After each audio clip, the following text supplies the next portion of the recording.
Hello everyone, welcome back to my channel Vedanshi blog में आप सभी का मैं डॉक्टर रंजना पांडे स्वागत करती हूँ। सभी को नमस्ते, नमो नमः।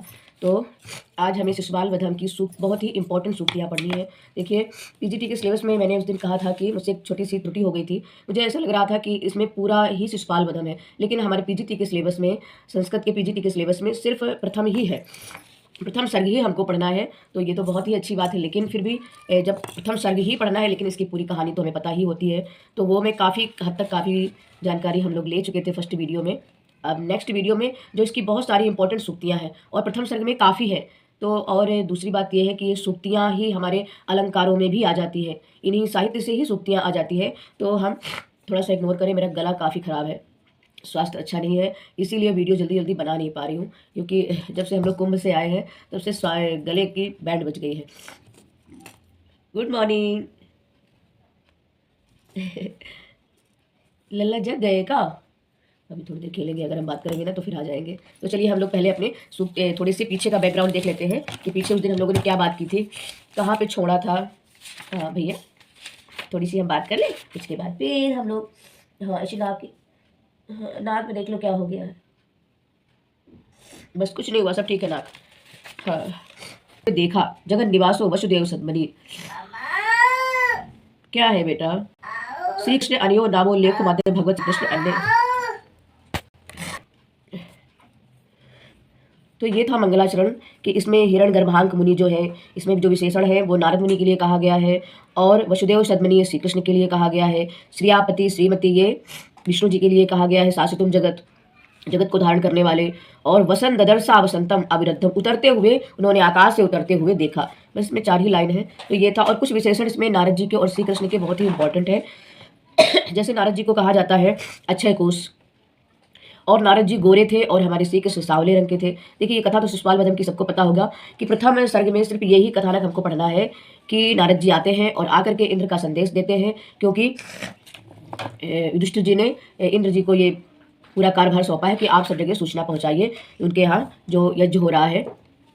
तो इसलिए उस निमंत्रण में सबसे पहले वो श्री कृष्ण के पास आते हैं निमंत्रण भी देने के लिए, और दूसरी बात ये भी कहते हैं कि शिशुपाल का जो अत्याचार है वो बहुत ज़्यादा बढ़ गया है, तो अब उसको आपको ही उसको मारना है। तो उस समय ये दोनों लोग, श्री कृष्ण और बलराम, और तीसरे व्यक्ति थे, क्या बोलते हैं उनको, हाँ तीसरे उद्धव थे। तो ये तीनों लोग मिलकर मंत्रणा करते हैं कि कैसे मारना चाहिए। तो बलराम ने तो सीधे कह दिया कि आप जाओ और सीधे उसका वध कर दो, लेकिन उद्धव जी थोड़ा समझदार थे, तो उन्होंने कहा कि ऐसे नहीं मारना है, आपको निमंत्रण मिल ही रहा है और निमंत्रण में वो भी आएगा, तो आप वहाँ जा करके, और ये बात थी कि जब तक वो 100 गलतियां नहीं करेगा तब तक उसको मारा नहीं जा सकता है, तो जब वो 100 गलतियां कर देगा तो आप उसको मार देना। और श्री कृष्ण ने उसको उकसाया, जब पूजा के लिए उनको पहले बुलाया गया, युधिष्ठिर जी ने पहले बुलाया श्री कृष्ण को, उसमें उसको और क्रोध आ गया कि मैं भी तो बुआ का लड़का हूँ और ये भी है, तो इनको पहले बुला लिया गया। और वहीं से फिर उसने श्री कृष्ण को बातें करना, मतलब बुरी बुरी बातें कहना शुरू प्रारंभ कर दिया, और जिससे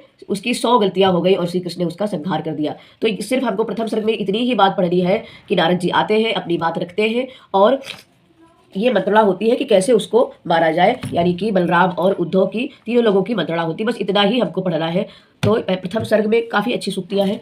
चलिए हम आगे पढ़ लेते हैं। प्रमुख सूक्तियाँ क्या है? गिरे ताड़ित्वा निव तावद उच्चके जवेन पीड़द उत्तिष्ठ अच्युत।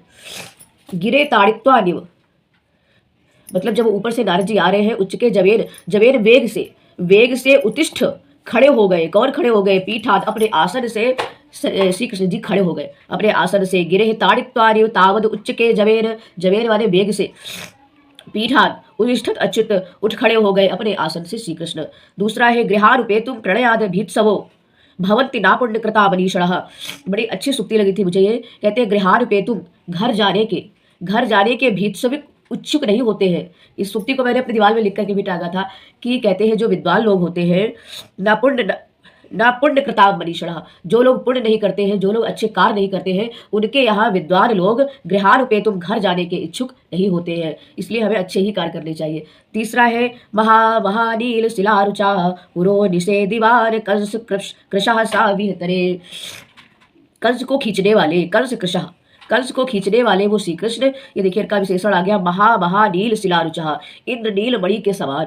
इंद्र नील मणि कैसी होती है? सांवली होती है, काली होती है, लेकिन पुरो निषे दीवार, वो खींचने वाले श्री कृष्ण, ऐसे थे वो श्री कृष्ण।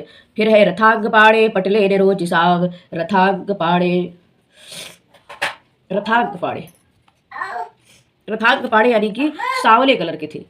ये श्री कृष्ण जी का विशेषण है। रथांग पाणे पटले निरोचिसाम, ऋषित्व सरलित गिर जिरे, और ऋषित्व यानी कि ऋषि यानी कि नारद जी, रोचिसाम सरलित गिरजरे नारद मुनि। जो पांचवा है शरीर भाजा भवदेव दर्शन, दर्शनम विनक्ति काला त्रियोपि योगिता। क्या है? आओ मेरे पास आओ। बुद्ध तुमको भी दिया था हमने, आजा। अभी वो दिया था ना। अच्छा भैया मेरा वो, हाँ उल्टी तो नहीं आ रही है। हम लोग पढ़ाई करेंगे, हम लोग पढ़ाई करेंगे, भैया भी हाथी ले लो, हाथी ले लो। शरीर भाजा भवदेव दर्शनम, शरीरधारी व्यक्तियों के लिए, शरीर भाजाम शरीरधारी व्यक्तियों के लिए, भवदेव दर्शनम आपका दर्शन। श्री कृष्ण जी कह रहे हैं कि आपका दर्शन व्यक्ति कालात्रियोपि योग्यताम, तीनों कालों में, कालात्रित योग्यताम, तीनों कालों में बहुत ही योग्य है, बहुत ही योग्यता। आपका दर्शन शरीरधारी व्यक्तियों के लिए, जब कहते हैं जब कोई ऋषि बहुत ही अच्छे ऋषि होते हैं शरीरधारी व्यक्तियों के लिए यानी कि मनुष्यों के लिए तीनों कालों में, भूत भविष्य वर्तमान, प्रारंभ से ही ऋषियों के बारे में कहा गया है कि हमारे जब ऋषि आते हैं तो उनकी हमको प्रार्थना अर्चना और उनका स्वागत करना चाहिए। तो भवदेव दर्शन है, आपका दर्शन जो है तीनों कालों में बहुत ही योग्य है। ये श्री कृष्ण कह रहे हैं नारद जी से। हाँ, फिर है कहते हैं श्रेयस केन तृप्यते। ये भी श्री कृष्ण ने कहा कि भाई श्रेयस से कौन तृप्त, कल्याण से कौन तृप्त होता है। हम तो चाहते हैं कि हम आपके साथ रहें और कल्याण हो, हमारा और कल्याण हो। क्या हो गया? उल्टी तो नहीं आ रही है। फिर है ऋते रवे छालितुम छमेथ का, छपा तमस्कांडावली मस नमः। सूर्य के अतिरिक्त ऋते रवे, ऋते रवे यानी कि सूर्य के अतिरिक्त छालितुम छमेथ, कौन हटाने में समर्थ है, कौन हटाने में समर्थ है। क्षमा तमस काटने, तमस यानी कि अंधकार को रख दिया, कौन हटाने में समर्थ है। आप खिलाओ, हाथी ले आओ अपना, हाथी कौन गया? हाथी में कुछ डिब्बे में ले आओ, उस डिब्बे में हाथी है, ले आओ, जाओ ले आओ। नहीं जाना? अच्छा बैठो, अच्छा मामा पास बैठो, ठीक है, पढ़ाई करो। ये नारद जी कह रहे हैं, ये नारद जी कह रहे हैं श्री कृष्ण से कि आप जो है मतलब उसको मारे। तो कहते हैं सूर्य के अतिरिक्त छालितुम छबेत, कौन हटाने में समर्थ है का, कौन हटाने में समर्थ है। छपा तमस कांडावलीमस नभः, अंधकार को, अंधकार से मलिन आकाश को सूर्य ही तो हटाता है। जो अंधकार से मलिन सूर्य आकाश होता है उसको कौन हटाता है? सूर्य ही हटाता है। अर्थात आप ही जो ये अंधकार फैलाया है, ये जो अत्याचार शिशुपाल ने फैलाया है, इसको आप महा आतंकी शिशुपाल को कौन मार सकता है? आप ही मार सकते हो। ये नारद जी श्री कृष्ण से कह रहे हैं।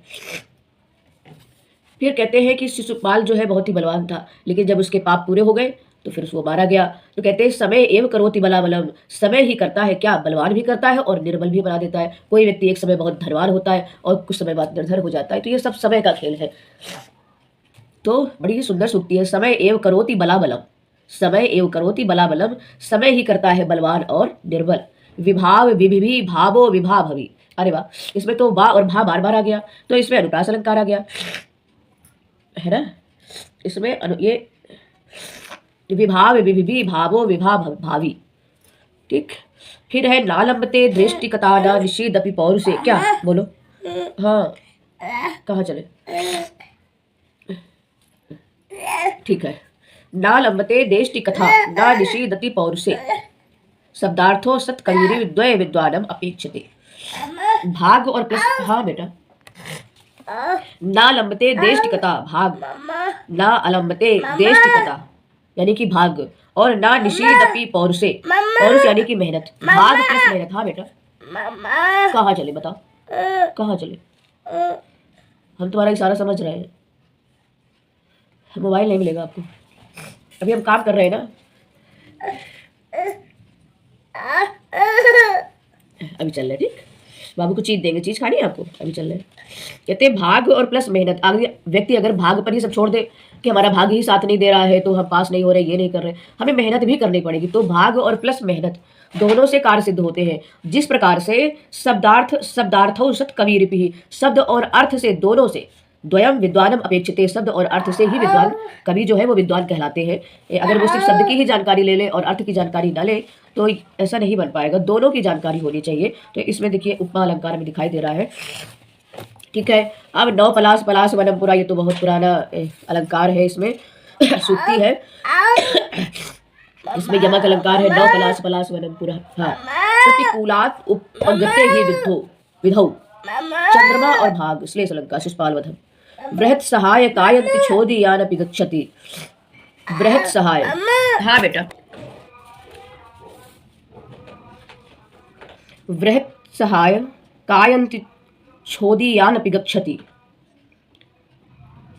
बड़े की सहायता से, बृहत सहाय कायंति छोदी यानपि गच्छति, यानी कि बृहत सहाय बड़े की सहायता से छोटा व्यक्ति भी अपने कर्तव्य तक पहुंच जाता है। जब कोई बड़ा व्यक्ति कुछ की सहायता से छोटा व्यक्ति भी छोदी यानपि गच्छति पहुंच जाता है। इसमें अर्थांतर अलंकार से अर्थांतर न्यास अलंकार है।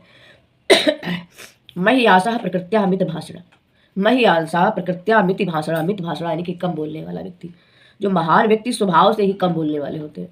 इसमें भी अर्थांतर न्यास अलंकार है।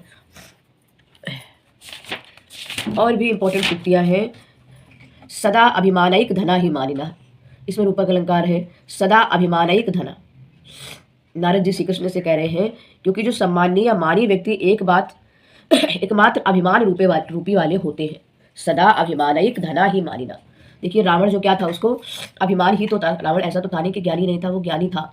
लेकिन एक बार उसने जब सीता के साथ ऐसा किया, उसने कई बार उसको ऐसा लगा होगा कि ये गलती मैं कर रहा हूँ दूसरी की स्त्री को अपने राज्य में बुला करके, लेकिन ऐसी कुछ विडंबना हुई कि अपने बहन के कहने पर इतना सब युद्ध हो गया।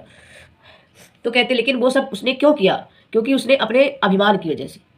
तो सम्मानी या मानी व्यक्ति जो होते हैं, जो मानी व्यक्ति होते हैं, वो एकमात्र अपने अभिमान के लिए बहुत कुछ कर जाते हैं। तो सदा अभिमानयिक धना ही मानिना, बड़ी सुंदर सूक्ति है। सतीव योषित प्रकृति सुनिश्चिला, ये भी बात सही है।